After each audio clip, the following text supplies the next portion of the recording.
sing as one. For this country we're walking on. We stand together to protect this land. For the future, we're hand in hand. Warning. The following program may contain traces of irony, sarcasm, satire, parody, mockery, banter, caricature, and nuts. The opinions expressed are almost certainly not shared by self-appointed officious dictatorial wowsers. If you are dangerously irony deficient or allergic to mockery of the self-important and corrupt, then get a life. That's right, ladies and gentlemen. It's time for another episode of the Environmental as Anything podcast. Thanks for joining me today. I'm Sean O'Shaughnessy. Environmental as Anything is produced on the stolen lands of the Bundjalung Nation, and so it is with humility that I express my gratitude to the Widjabul Waiable people for their hospitality and my deep regret for the terrible depredations of colonialism and capitalism. My respects to elders, past, present and emerging. Always was and always will be Aboriginal land. Got a huge show lined up for you again this week. Got to start the show with some good news for forests, with the Forest Pledge being launched in Federal Parliament by Independent Member for Mackellar, Sophie Scomps. A small but significant win for justice for forests through our legal system by Forest Protector Susie Russell in the Taree local court. Also good news from the front lines of the resistance to the climate emergency as the school strike for climate returns to form again at last after the clampdown over COVID. And we have reports from those front lines in Sydney, Melbourne and Byron Bay. Big news, of course, for justice for our climate as the Australian climate case goes ahead in Melbourne. And we have Isabel Reinecke from the Grata Fund, who is supporting the traditional owners of the Torres Straits in their case for an end to the federal government's negligence and a responsible exertion of its duty of care for all Australians. And after that, on international news, Dr. Tamara Wood from the Caldor Centre for International Refugee Law will be talking us through the implications of the Australian government's signing of a climate refugee treaty with our Pacific neighbour, Tuvalu.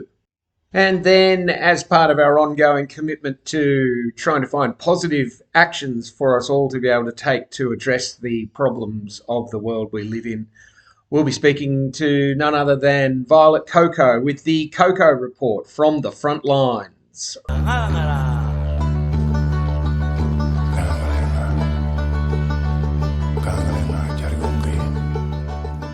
On Monday, 13th of November 2023, in a speech to the Australian Parliament, Dr. Sophie Scomps, the independent member for Mackellar, launched what she is calling the Forest Pledge, which aims to end native forest logging nationwide. Thank you, Mr. Speaker. Today I launched the Forest Pledge. So the Forest Pledge is a promise by signatories to do what they can to help end native logging in this country. And when I talk about native logging, I'm talking about industrial-scale native logging of our public native forests. We're in the middle of an extinction crisis, an environmental crisis and a climate crisis. Australia leads the world when it comes to mammal extinctions. We are responsible for 35% of all mammal extinctions in the modern era. We also heard with the State of the Environment report, which was released last year, it made for harrowing reading. We have 19 ecosystems on the brink of failure. And then we have the climate crisis. This year has been the hottest year on record, and we now know that being net zero by 2050 is probably not going to be near enough. We need to act, and we need to act now. In this context, continuing to log our beautiful native forests is simply madness and morally wrong. The Native Forest Logging Pledge was supported by 36 environmental and civil organisations, including WWF, the Climate Council, the Public Health Association and Blueprint Institute. It was also supported by 29 scientists, experts and academics. And importantly, it was supported by former politicians, senior politicians such as Bob Davis, Jeff Gallop and others. The member's time has expired. The Guardian Australia reports that the End Native Forest Logging Pledge is being supported by a wide-ranging bipartisan group of former federal and state environment ministers. It's reported that former ministers backing the pledge include Robert Hill, who served under John Howard, Peter Garrett, who served under Kevin Rudd, and the former New South Wales Labor Environment Minister Bob Debus, as well as Rod Welford and Desley Boyle, two former Queensland Environment Ministers. Jeff Gallop, former West Australian Premier, and all federal Teal independents, Senator David Pocock, key independent MPs in the New South Wales Parliament, most state and federal Greens politicians, and more than 30 environment and civil society groups are also backing the pledge. In more good news for forests, North Coast Environment Council Secretary and staunch campaigner for the Save Bulga Forest movement, Susie Russell, received justice for forests through our legal system as the magistrate threw out all charges against her for being present at a peaceful protest in the Bulga Forest almost a year ago. Susie Russell, thank you very much for joining Environmental as Anything today. Pleasure. I understand you've just had a bit of a win for justice for our forests in our legal system. That's right. I was charged in January for entering into a closed forest when we were in the height of the Save Bulga Forest protest. I think you yourself might have been there. I was there covering that event. Yeah. So the wheels of justice grind slowly, but I had approached the police several times and said, look, this is a ridiculous offence. You know, I really did nothing wrong. I wasn't stopping the logging. But no, they were determined to proceed with the case against me. In one of the officers' evidence, they actually said that I was identified as a main voice of the anti-logging protests.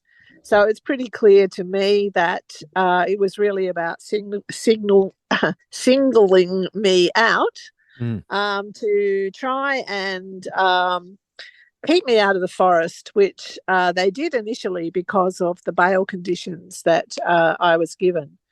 Anyway, it's been a long process of various pleadings and appeals, but today we kind of went back to square one. I pleaded not guilty to the offence as it is stated in the Act and in the forestry regulation, and the magistrate decided that the police had not made out a prima facie case against me, that the key elements of the offence weren't proven, and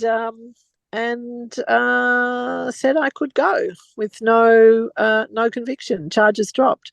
So I think that was it was really good, obviously, for me. It was great for the Save Bulga Forest crew because we've been gathering outside courthouses now all year to support those of us who were charged during that period.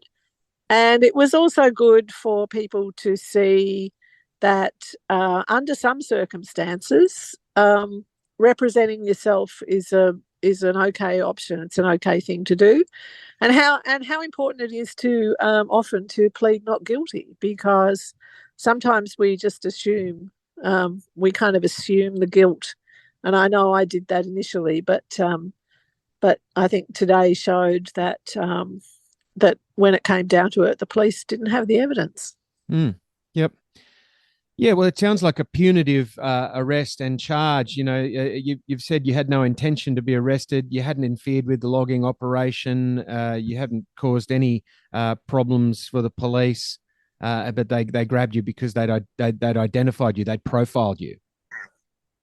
That's right. I mean, I think it was a case of where They had been called out before Christmas to a couple of protests in Bulga Forest, where I had been present.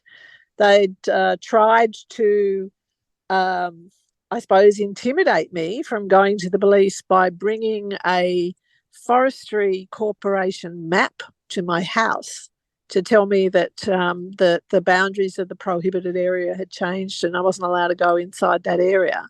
And then they pretty much tried to tell me that by turning up to the forest, I was in breach. But that's not what the offence is. The offence is very clear that it's up to the Forestry Corporation to have notices displayed at the boundary of the forest, and they didn't. No, well, they certainly didn't. I can attest to that. But there was it seems that forestry are in trouble across the board. It sounds like the EPA are upset with them for their failure to do proper harvesting planning regarding the yellow-bellied gliders. Oh, no, sorry, the greater gliders. Yeah. Sorry, the greater gliders in your area. Well, not just our area, up and down the coast. And I mean, this was really triggered by the discovery of a dead greater glider, now a nationally endangered species. Their population has collapsed by more than 80% in the last 20 years. So they really are on the edge. And this amazingly beautiful furry little critter uses tree hollows to shelter during the day, and where they raise their young, and they only come out at night to feed on eucalypt leaves. They're a bit like a koala in that sense. So forestry have been told they have to protect the homes of the greater gliders. So what they do is they walk through the forest during the day and then go, oh, didn't see any, nothing to protect. Of course they didn't see any. They don't come out until nighttime. So we've been going out at night, as have our colleagues on the South Coast, and surveying and finding that there are some forests, Bulga is one, Talaganda is another, that are strongholds for the greater glider, and absolutely crucial that these forests get protected into the future. But of course, when forestry went to look, they didn't find any gliders. They didn't find any of their den trees. And so they think they can just go ahead and log. Well, fortunately, EPA seem to have finally called an end to that particular farce and are now saying that forestry need to identify the glider den trees. If there are greater gliders present, they need to know which trees they're using. Now, it's still not good enough because gliders are smart and they don't use the same hollow every night, because if they did, the owl would be sitting outside the door waiting. So they move around. They go from one hollow to the next, and they use up to 20 tree hollows. So just because forestry identifies one tree hollow doesn't mean that that's the only tree that the glider uses. So the crazy thing is that it's now more than 20 years since the loss of hollow-bearing trees, that is, trees that are old enough to have hollows that are big enough for gliders. The loss of those trees has been recognised scientifically by the New South Wales Scientific Committee as what's called a key threatening process. That is, that this is something that is threatening the future of our unique fauna, not just gliders, but all the animals that depend on tree hollows. And I think in northeast New South Wales, it's something like 174 species of animals use tree hollows. I mean, there are reptiles, bats, there are even some frogs, so many birds, and of course the gliders and possums and phascogales and all sorts of creatures use tree hollows. And so, I mean, trees with hollows should just be off limits. That's the end. That should have happened 20 years ago. And of course, they are a diminishing feature of our forest because they can take a couple of 100 years to be old enough to form those kind of hollows. So even if we protect them, now, what's left, if we don't protect the next size up and some of the next size up after that, then in a few decades and with another fire or two, we won't have any of those old trees with hollows. So it just goes to underline how unsustainable the logging industry is, because it is constantly eroding these key habitat features that these animals need to survive.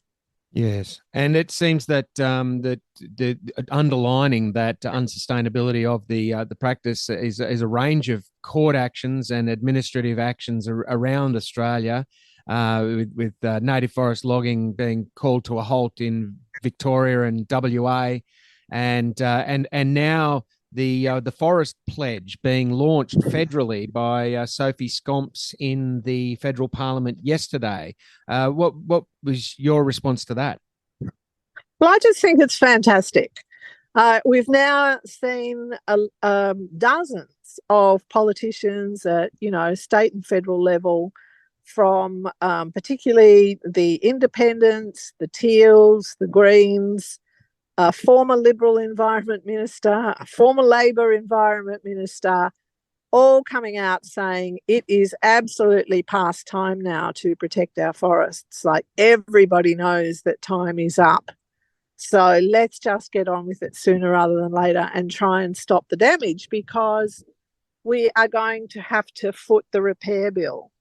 And the sooner we stop the damage, the less the repair bill will be. So I think it's great that this is getting some mileage in the federal parliament. And another piece of exciting news is that the legal action that the North East Forest Alliance took in March last year, so 2022, we've been told to expect a judgment before the end of the year. So it's been a long time coming, this judgment. Yes. And there's a lot riding on it, because what we have claimed in court is that much of the logging that is happening under the so-called regional forest agreements is actually illegal. That the regional forest agreements did not consider climate change, they didn't consider threatened species, they didn't adequately consider what was happening with old growth forests, and as such they should never have been extended for a further 20 years or indefinitely, as the way they sort of work. So, I mean, that will obviously, if the court finds against us, we will be bitterly disappointed, and we'll have to look at our options for appeal, which will be expensive, and meanwhile the forests will fall. But if we win, and I am a bit optimistic, because I just can't understand how anyone could think that logging indefinitely without considering things like threatened species and climate change could possibly be valid. If we win, then that puts on notice logging, certainly right across northeast New South Wales, but the other regions in southern New South Wales would be in a similar situation. And that provides an opportunity for both the state and the federal governments to say, okay, time's up, rather than go to court and have an appeal and et cetera, we're going to actually accept that this is the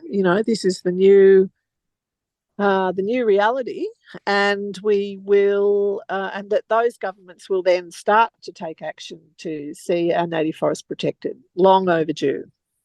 It sounds like that could be our potential end game. The stars may be lining up for our forests at last. Well, I certainly hope so. What do you think it will take for that to push that across the line at this point? What were you calling for people to do to make that reality? Well, obviously, first, I mean, the legal things need to line up, but we people need to keep. We need to get out there into the forest where you can. Join up with a local group that is looking for koalas, or going out in the night and looking for greater gliders. There's lots of citizen science happening now, to try and find where these animals are and to argue for their habitat. So people can get involved. If you can't do that, write to the Premier. I mean, he's on record now as saying, well, if we had a carbon market, we could stop the logging. Well, I think we need to say carbon market or no carbon market. The logging is wrong and has to stop. And he needs to feel and to know that there is support for that position. So those letters to him, to Penny Sharp, the Environment Minister, Tara Moriarty, the State Forestry Minister, to the Prime Minister, to the Federal Environment Minister, Tanya Plibersek, and Murray Watt, the Federal Forestry Minister, they don't go astray. They're just all, what those letters do is show that people care enough to actually take the time to write a letter. And they build up. If enough people do it, they get the message. So that there's certainly things that people could do. Raise money, donate money. I mean, we certainly need money for our legal bills. If we win and we have to take a series of court actions to try and enforce the court ruling, it will be expensive. So yeah, if you want to do a fundraiser, get in touch. And I mean, I think they're the key things. Just keep everyone just does their bit. Share the posts on social media. Do the tweets. Whatever you think you can do. Every little bit helps. All right. Well, I'm sure that everybody listening will be doing everything that they can to get onto all of those actions. And Susie, thank you for your decades of tireless work and for facing down the legal system and getting a small win for the forest today. Yep. Thank you, Sean. I certainly hope I don't have to do it again in a hurry, but if I need to stop the madness and the destruction, then I will. That was North Coast Environment Council Secretary Susie Russell on some much needed good news for forests in our parliament and in our legal system. Stay tuned to Environmental as Anything. We've got plenty more to come.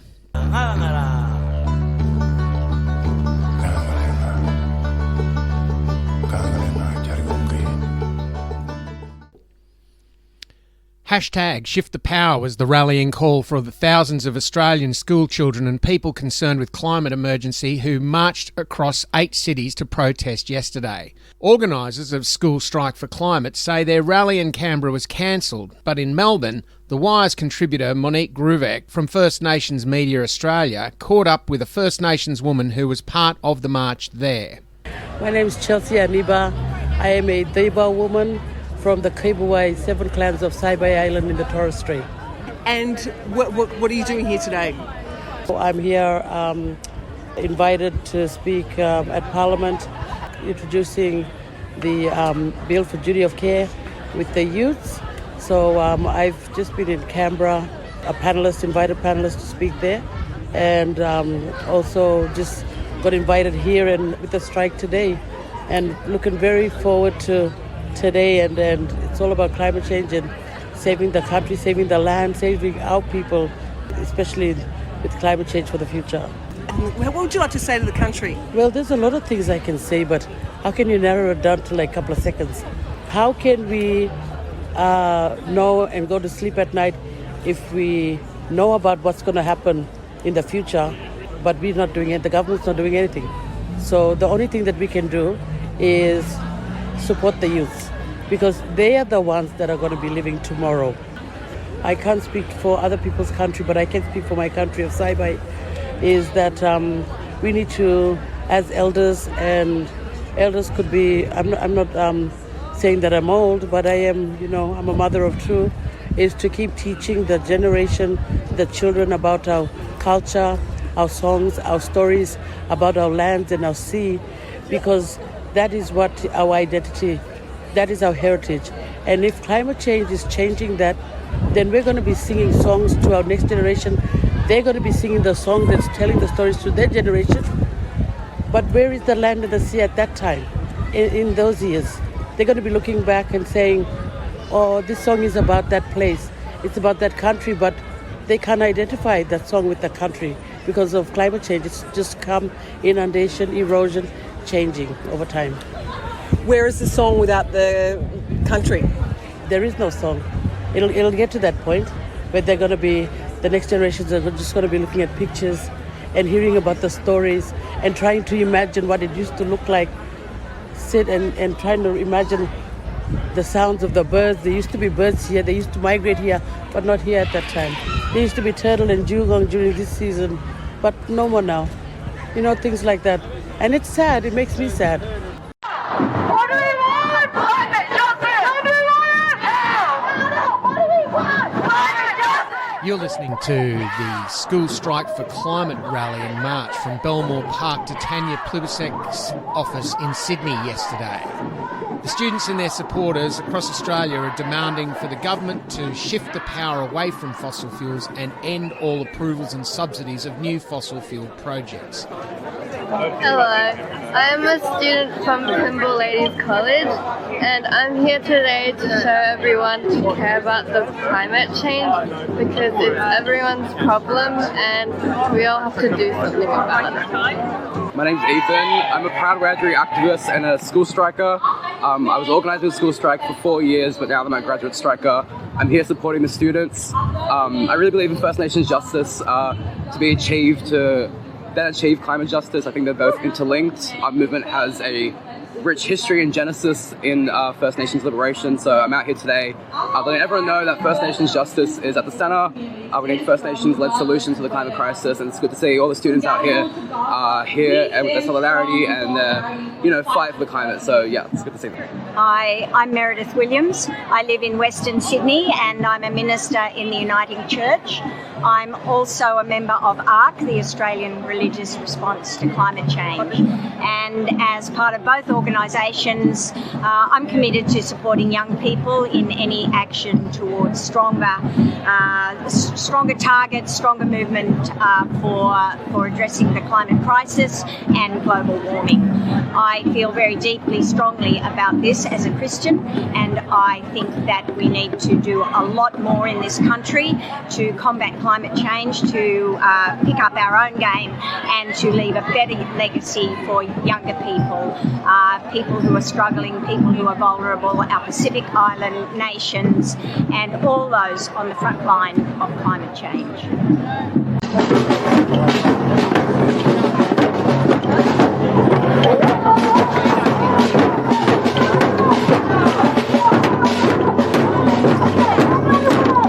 Hi, I'm Alex Duggan.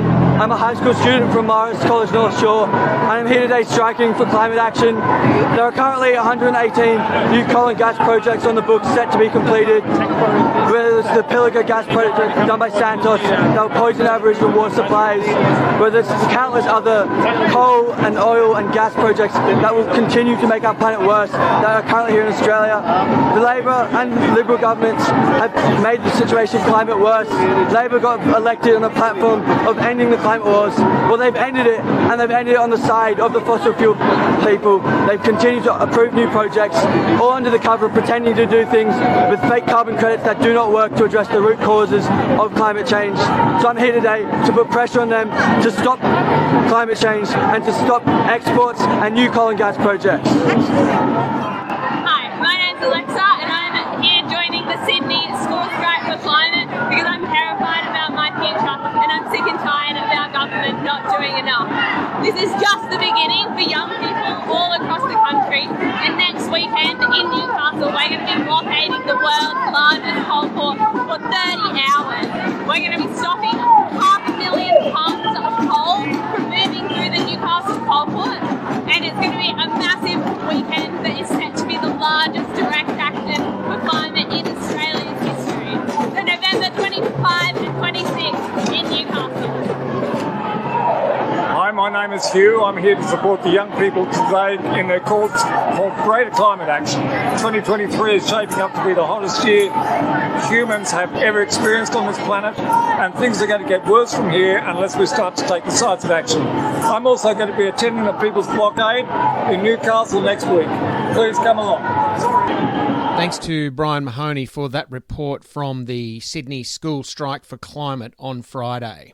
Marches also went ahead in Perth, Adelaide, Sydney, Taree, Noosa, Brisbane and a very, very windy Byron Bay, where the community newsroom's Mia Armitage from Bay FM spoke with the local strike organiser, Alani Field, who explained her motivation for getting involved. I just really wanted to do something. I felt so powerless in that there was just all these horrible things going on and no one was doing anything really, or at least in Australia it seemed like they were saying they were going to do all this stuff and then 9 new fossil fuel projects were opened. Are you crazy? What's wrong? We need to open our eyes and wake up, actually take action.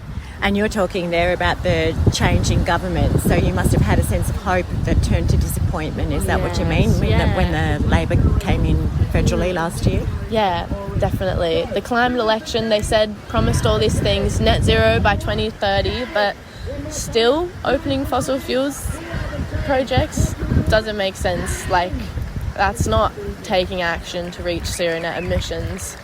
The hashtag is Shift the Power, and it's in every sense of the word, shift the power to the people and shift the power from fossil fuels to renewable energies. So this morning I can't count, I don't know if you can, but it seems to me probably fewer than 1,000. Would you agree with that have turned out? Definitely smaller than the past years. It's been a long time since it's been popular, but I think that's why it's more important than ever to bring it back up, because it's almost like people are giving up, but that's not true. We care.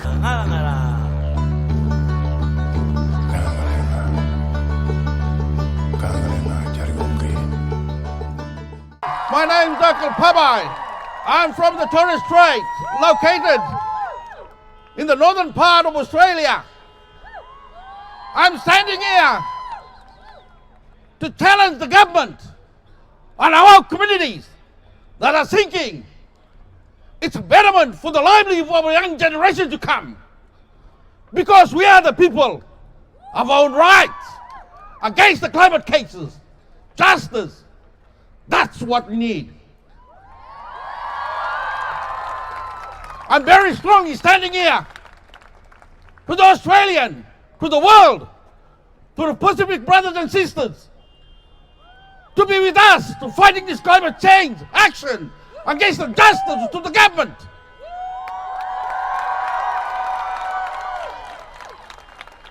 I'm a proud people of the Torres Strait people, standing in front of all the people around the world, saying this, let's do this together. Thank you very much. That was Uncle Pabai, one of the plaintiffs in the Australian climate case, addressing the school strike for climate in Naarm, Melbourne, on Friday. Last week, hearings for the landmark Australian climate case resumed at the Australian Federal Court in Naarm, Melbourne.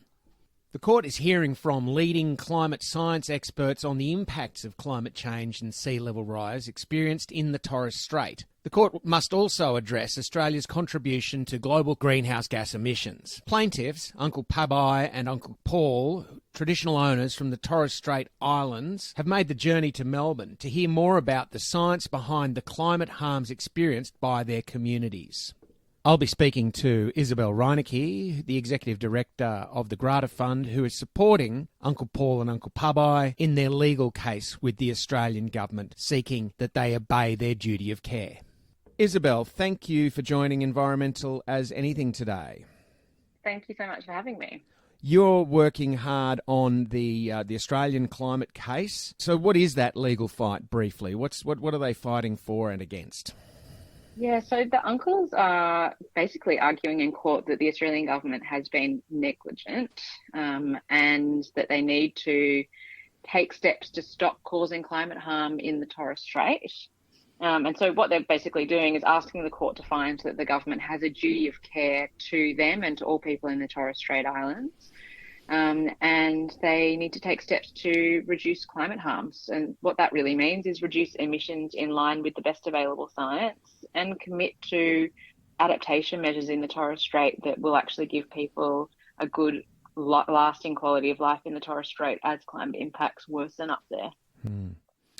And it seems that this duty of care argument is one which has been being used a fair bit around Australia. I think David Pocock's Independent Senator Pocock is helping sponsor a bill on the duty of care. That there have been former legal cases where where young people going and demanding that duty of care be applied to them. And having been successful and then being overturned on appeal. And there's also a strong international precedent now for this kind of case. Can you talk us through about that legal context?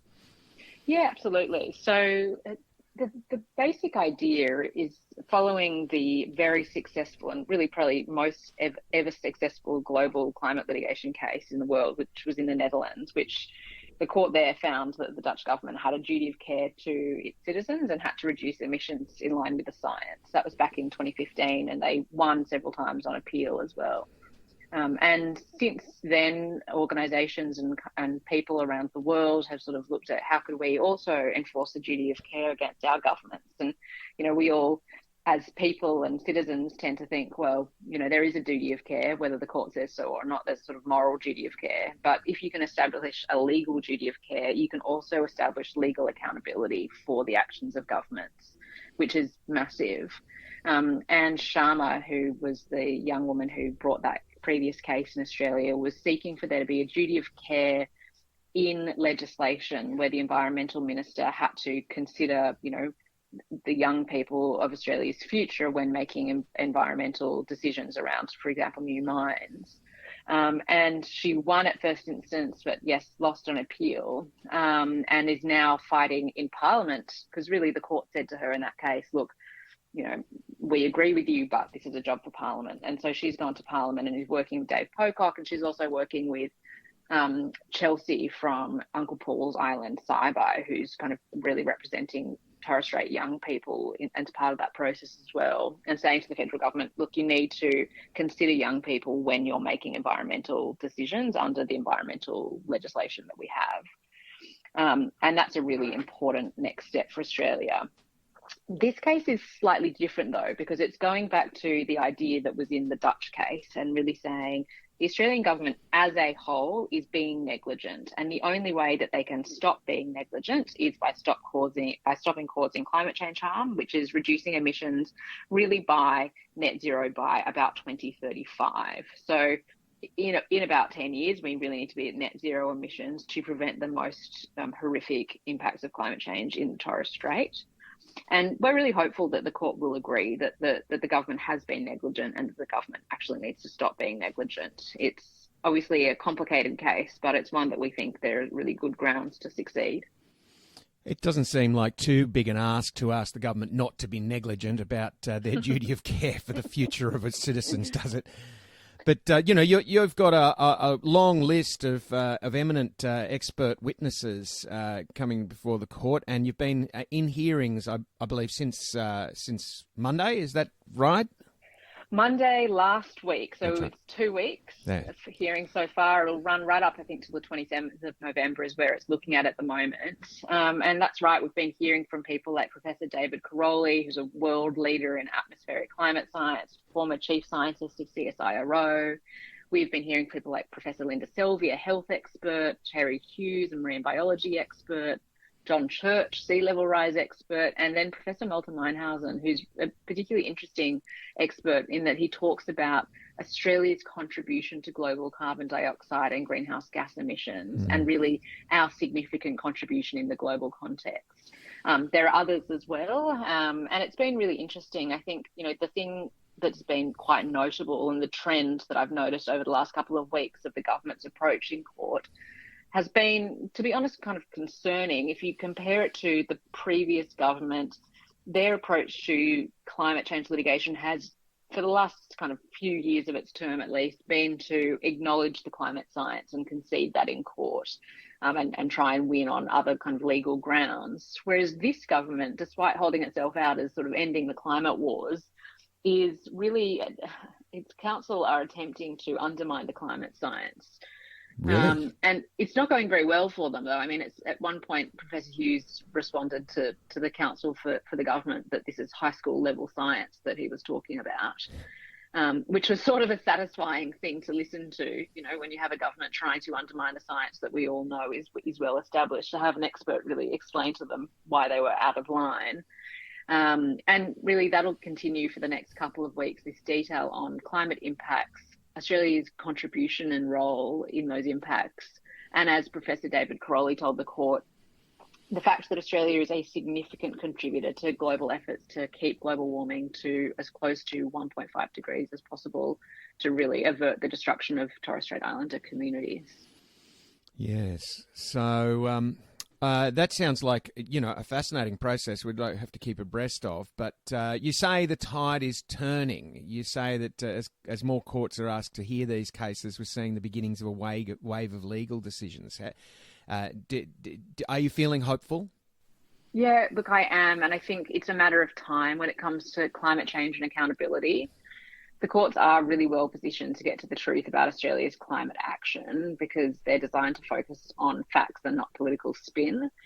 But also the science on climate change is just so well established that there's nowhere really left for the government to hide. I think over time, courts are going to catch up with the detail of the facts of climate science, and it ultimately will lead to a conclusion that it's untenable for there not to be accountability for the harm that's being caused. So I'm hopeful that accountability will come in this case. But if it doesn't, it really is a matter of time till regulation and the law catches up with governments. Because it is actually like a fundamental tenet of democracy, isn't it? This separation of powers and the responsibility of the judiciary to interpret the law in line with community standards and current circumstances. So this is actually, like, these kinds of court actions are kind of an essential element of bringing democracy up to date and keeping the government in check, aren't they? Yeah, I mean, that's why we have courts in the first place. We don't have courts in the first place to settle divorces and to send people to jail. We have courts in the first place to be able to enable us as citizens of Australia to hold our government accountable. That's why they're in the Constitution to start with. And that's just fundamentally part of their role. But the thing that they really have to look at are the kind of key legal principles. So things like, we have this principle in our society that you cannot be negligent to somebody and cause harm and that go unremedied. And we also have facts in the case of climate science, really egregious and clear facts that the Australian government is causing significant harm. And so really it's for the court to decide, okay, has the climate facts gotten to the point that they really start to breach the legal principles that we have all kind of come to depend on.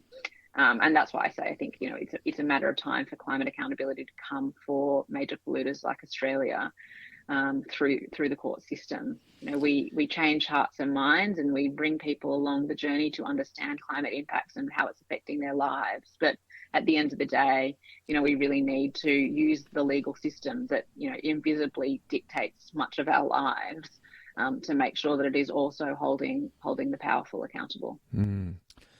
Well, yes, that sounds like a good process to be engaged with. How can the community in general? What would you be asking for listeners to do in order to engage with this case and others like it?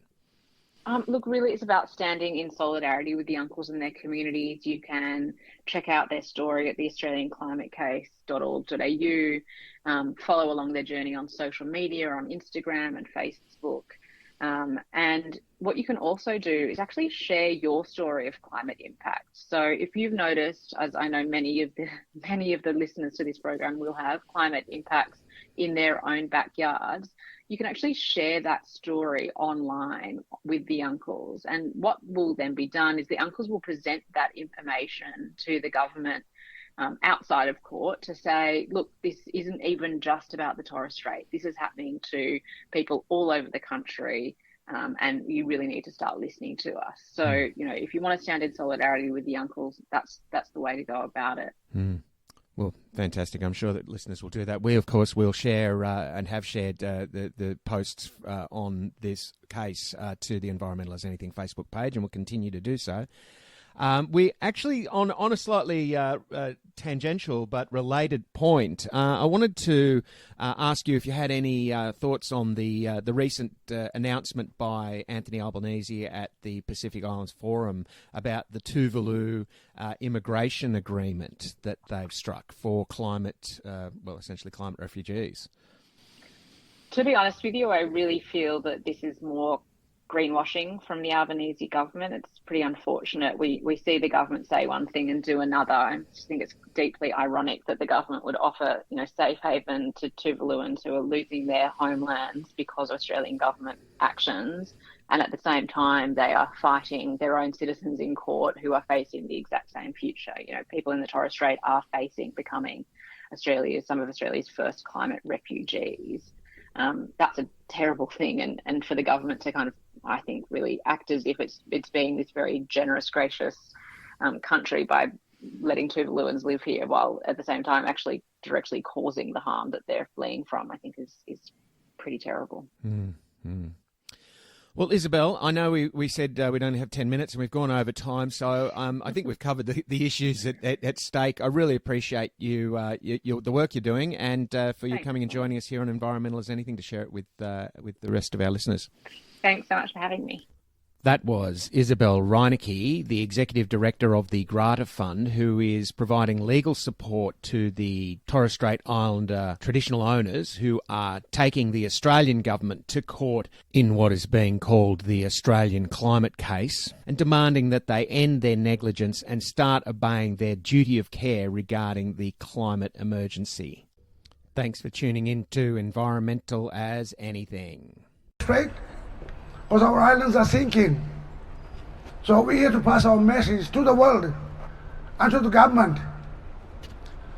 I know we stand in solidarity with everyone. So we need to pass our voice so government can listen. So that I'm saying, what are we here for? When do we want? Thank you.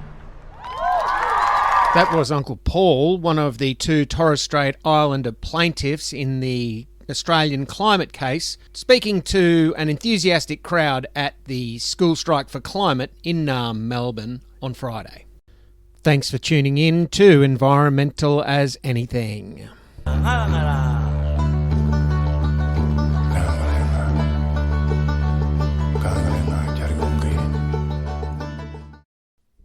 Our next guest on Environmental as Anything is Dr. Tamara Wood, a visiting fellow at the Kaldor Centre for International Refugee Law and a Netheim doctoral teaching fellow at University New South Wales Law. Dr. Wood researches the fields of international refugee law, regional refugee law, free movement agreement, complementary pathways to protection and displacement in the context of natural hazards, disasters and climate change. She is published widely in these areas.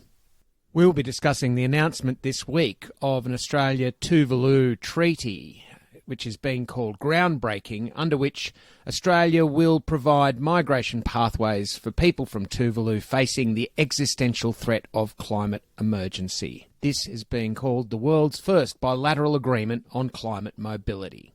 Tamara, thank you for joining Environmental as Anything today. Thanks, Sean. So this existential threat of climate change has prompted this world's first bilateral agreement on climate mobility here. That sounds like it's quite significant. It is significant. So Australia has agreed to offer, I think it's 280 places per year to Tuvaluans to move to Australia, presumably on a permanent basis, to live and work and study and do all of those things. It's significant because Tuvalu, of course, is one of the countries right at the front line of climate change, and the communities there will be some of the most impacted by the adverse impacts of climate change. And the Kaldor Centre, as well as many others, have been calling for countries like Australia to do more to provide opportunities for those communities to find solutions to that issue. So, certainly migrating to Australia is not the only solution, and it's certainly not the preferred solution of most Tuvaluans, but is a in the sense of providing opportunities and choice to those who are most impacted, it is really significant. And to our knowledge, it is the first bilateral agreement, certainly in the Pacific, that has been framed particularly as a measure to address climate change related movement. Climate change has been top of mind on the Pacific Islands Forum. Do you think this is a precedent that might extend to other Pacific Islands nations? I think it could, and it's probably important to understand the Australian Tuvalu arrangement in the context also of the newly adopted Pacific Regional Framework on Climate Mobility. So it has not had quite as much attention as the Australia-Tuvalu deal, but it's a framework that's been endorsed by Pacific Islands Forum leaders just last week that deals with, lots of different aspects of climate mobility. So not only providing migration pathways, but also regional collaboration on other issues related to climate mobility. So helping people to stay in place where that's where they want to do, helping to ensure that communities are consulted when developing solutions to climate mobility. So yes, this is one example of bilateral cooperation. There are and will be many others addressing not only, movement, but all the other aspects of climate mobility as well. I've heard commentary around the Pacific Islands Forum about the idea that, there could be some movement towards a Pacific Union similar to the European Union, which would allow these kinds of things more broadly. Is that something which is gathering momentum? Look, I think it's one of those issues where all opportunities are being explored. There's no one-size-fits-all solution to this problem, and that's for lots of different reasons. The impacts of climate change will be felt differently by different communities and different countries. The wishes and desires of different communities, individuals, families will be different as well. So, exploring how free movement agreements can be developed and improved or implemented in a way that is particularly relevant as climate change impacts are increasingly felt is certainly one option. But again, it's the priority of most Pacific Islanders is to stay in place. And what we wouldn't want to see is solutions that facilitate movement, overtake or subsume some of the bigger priorities for Pacific Islanders, which is, mitigation of greenhouse gases and support to stay in their homes.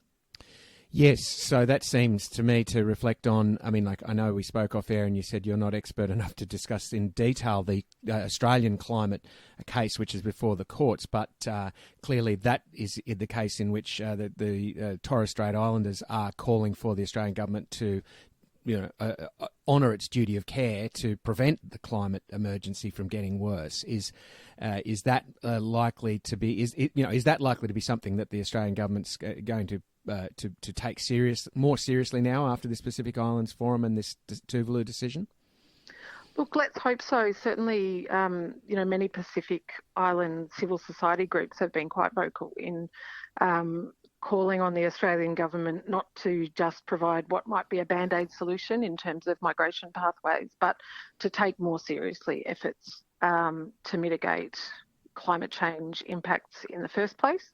And, Pacific Islanders are, wonderfully skilled at protecting and defending their culture and their heritage. And so I think, if Australia is to be a good Pacific neighbour, it will take just as seriously those obligations as it does its obligations to help people who are already impacted or are impacted in the future. Yes, it is the case that some people will choose to move or will be compelled to move as a result of climate change, but there's a lot more to be done about that than simply providing, visas for some of those people to come to Australia. And in that context, the Caldor Centre is today, in fact, releasing a set of 13 key principles on climate mobility that can be used to guide governments and other stakeholders, so affected communities, civil society groups, and so on, in thinking broadly about how to come at this issue. So those principles are very holistic, very comprehensive. There are 13 principles in total. Each of them has, a number of key priorities and potential actions that people can take. So, whether you're a government official or an administrative officer or a civil society representative, there will be tools in there that you can draw upon to make change in this area. And as I said, they very much go together. Those principles will address different types of mobility. So they do have recommendations around creating migration pathways, about ensuring people's human rights are protected, but equally they have principles around ensuring that communities are genuinely consulted and involved in making these decisions, that sustainable financing is available, and that all of these endeavours are undertaken with a justice perspective, recognising that many of the communities, particularly in the Pacific, that are really at the front line of climate change have contributed the least to it, and that must be an overarching principle also. Well, thank you for that, and we'll look forward to seeing the release of that Principles on Climate Mobility framework. And thank you for your time today. We really appreciate you talking to Environmental as Anything. It's a pleasure. Thanks, Sean. That was Dr. Tamara Wood, a researcher in the fields of international refugee law in the context of displacement due to natural hazards such as climate change, discussing Australia's offer of climate migration to Tuvalu residents as a potentially groundbreaking lifeline across the Pacific.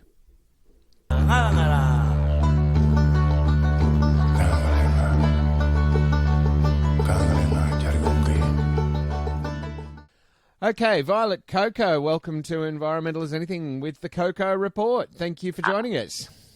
Thanks for having me, Sean. It's such a pleasure to be back on Environmental as Anything. Well, it's been a big week this week. Isn't it's been it? a big week. Huge. We have the school strikers going on. It's been amazing. Yeah. I've always loved seeing the kids go. I was there at the rally in Gadigal Country, Sydney, yesterday. And, the school strikers always have the best speakers. I just find that they have a super diverse range of, the frontline people. They had Wiradjuri people. They had people from the Gomeroi.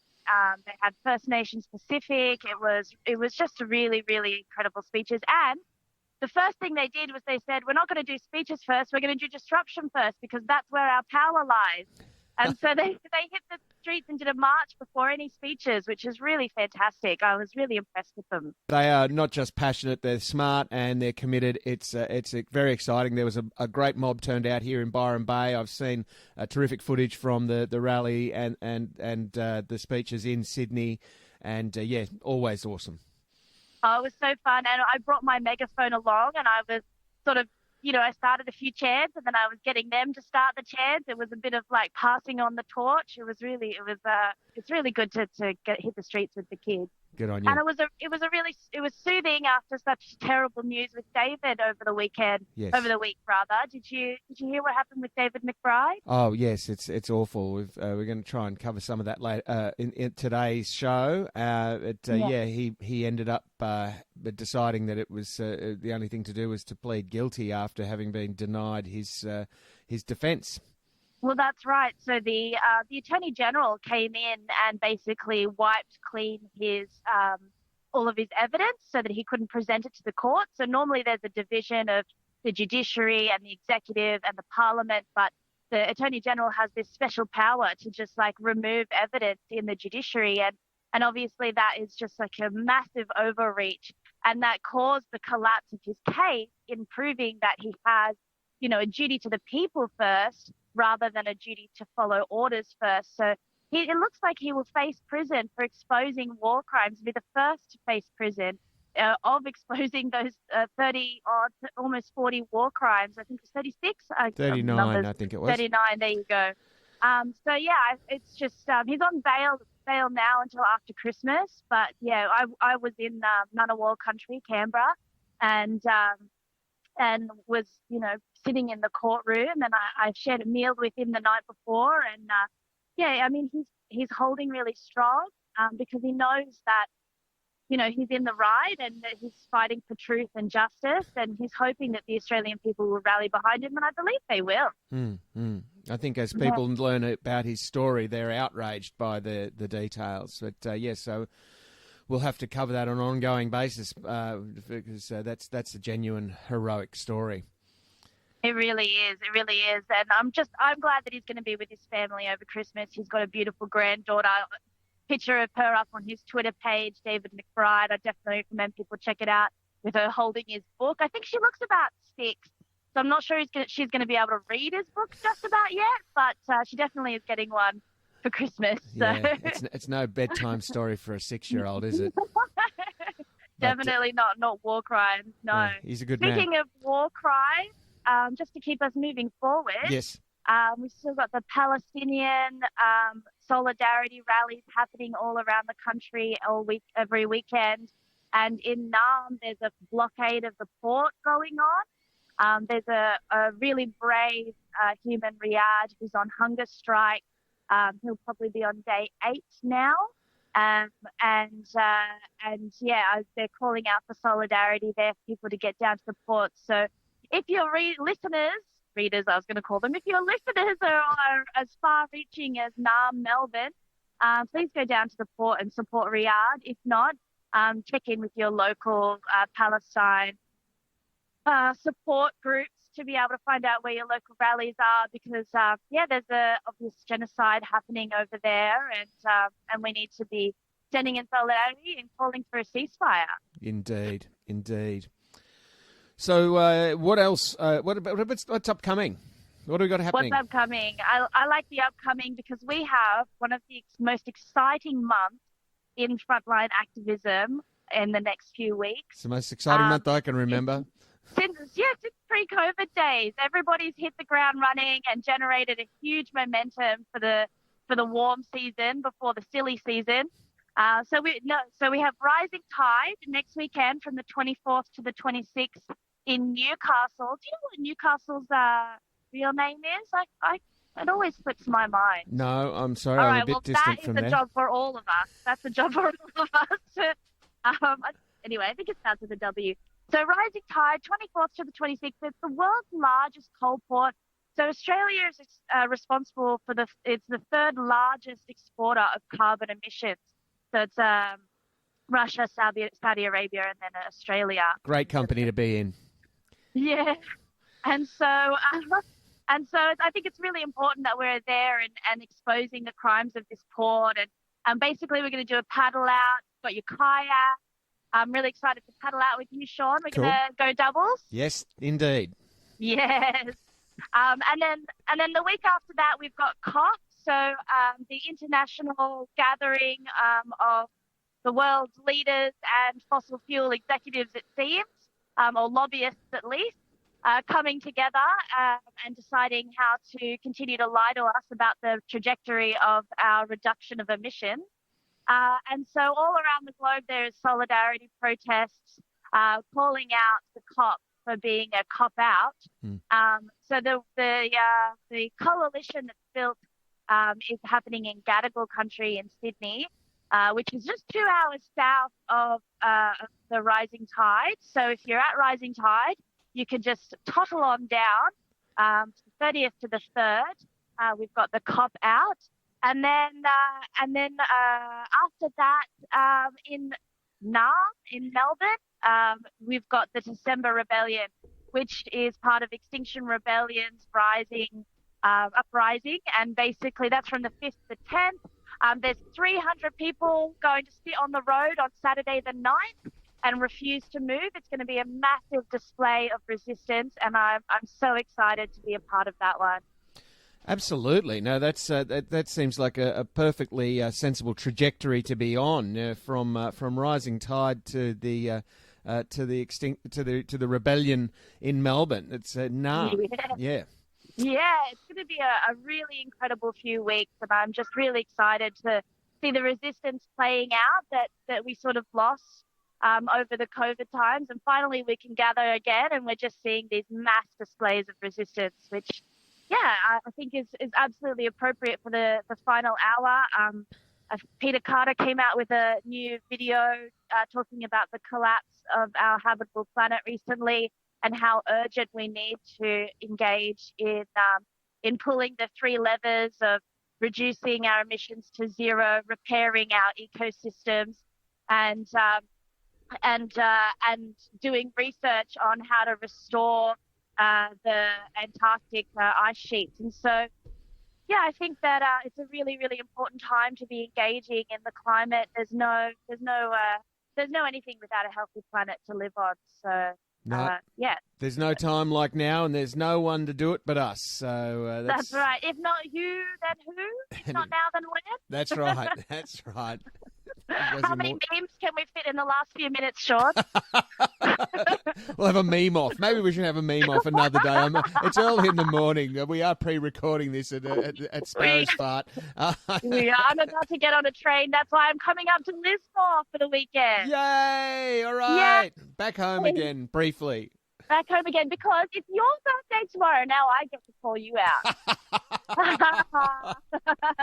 So I'm coming up, and I'm really looking forward to celebrating your birthday, and I really appreciate the chance to come on and talk to Environmental as Anything about what's happening on the front line. Good on you, Violet. Have a great trip on the train. I'm looking forward to seeing you. It's all going to be very exciting, and hopefully everybody out there will be joining us on those front lines with us. Yes, I think they will. After this report, how could they not? Travel safe. Thank you. Thanks, Sean. Bye.